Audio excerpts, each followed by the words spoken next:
This morning, a jarring and fatal collision at New York's LaGuardia Airport. The front of an Air Canada regional jet mangled. The plane tilted up after it crashed with a Port Authority fire truck upon landing Sunday night just before 11:40 p.m., killing the pilot and co-pilot. Initial numbers indicate that 41 passengers and crew were transported to the hospital. We understand that 32 have been released, but there are also serious injuries.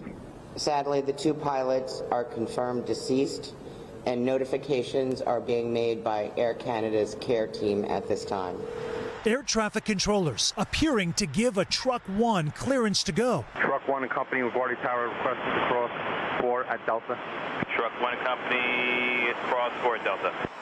Truck 1 and Company crossing 4 at Delta. Before then issuing this command. Stop, stop, stop, stop, Truck 1, stop, stop, stop. Emergency crews swarming to the scene, helping passengers evacuate the damaged jet. The aircraft, operated by Air Canada's regional partner Jazz Aviation, flying from Montreal, was carrying 4 crew members and 72 passengers, including 1 unaccompanied minor. Authorities say the plane struck a vehicle headed to provide support to another plane. The major national airport temporarily shut down. There's been an incident on the field. The airport's closed right now. As several agencies now investigate how the runway crash could have happened. This is a very rare occurrence. Rarely do you see airplanes collide with vehicles during the landing rollout. These ground vehicles have lights on them. They're listening to the control tower. They're getting permission to cross the runway. Now, the earliest LaGuardia Airport could reopen today would be 2 p.m. local time. 500-plus flights have already been canceled. There are also 2 officials familiar with the matter who said that the responding police from the Port Authority guys found a flight attendant strapped in her jump seat outside of the aircraft. We do not have an update on her condition this morning. Hold back to you. Wow. All right. Sam Brock for us there at LaGuardia. Sam, thank you. For more on the collision and the investigation, let's bring in NBC's Tom Costello, who covers aviation.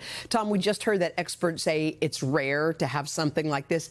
How rare is it, and what are investigators going to do to determine what went wrong here? Yeah, I can't remember a case, at least in the last 20, 25 years, in which a plane hit a vehicle on the runway and that resulted in a crash. Let's make it very clear. At all times, it is the aircraft that has the priority. It is not the vehicle on the runway, even if it's an emergency vehicle. Now, in this case, this fire engine is run by the Port Authority Police Department, and those are the people who got clearance from the tower to roll out. Now, you heard where this happened. This happened on runway 4 at intersection D, so that's a taxiway. And at that point, this plane should have been near the end of its landing roll. It should have been reducing its speed, and the fire truck should not have been moving at a very fast clip at all. So now for the NTSB and the FAA investigators on the scene, they will need to prioritize a number of events through this investigation. They're going to have to immediately gather all and document all perishable evidence. What does that mean? Perishable evidence literally means anything that could deteriorate in the weather. Then they're going to recover the air traffic control radio traffic with the plane as well as with the fire department.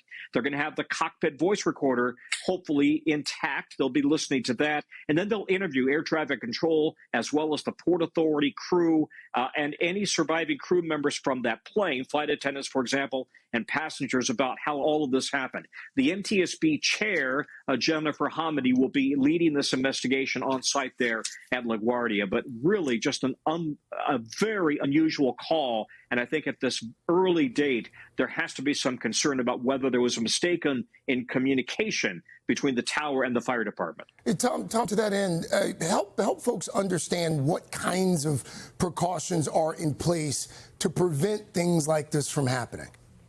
Yeah, it is all about communication, right? You heard the fire crew requesting permission to then cross that runway, and you heard the tower give permission, and then the fire crew reiterated, copy, we're going to be going across the runway. So somehow, even though the fire department, it seems the fire crew did clearly indicate where they were going and got permission to do that, perhaps the controller was not noticing the speed for the Air Canada flight.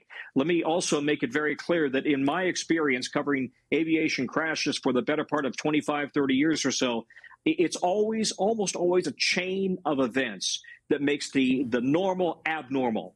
In other words, what did we have that was abnormal this night, this instance? Well, you had that fire crew responding to a call from another plane, another crew on a United plane that wanted the fire department to come check out an odor on board that was making people sick.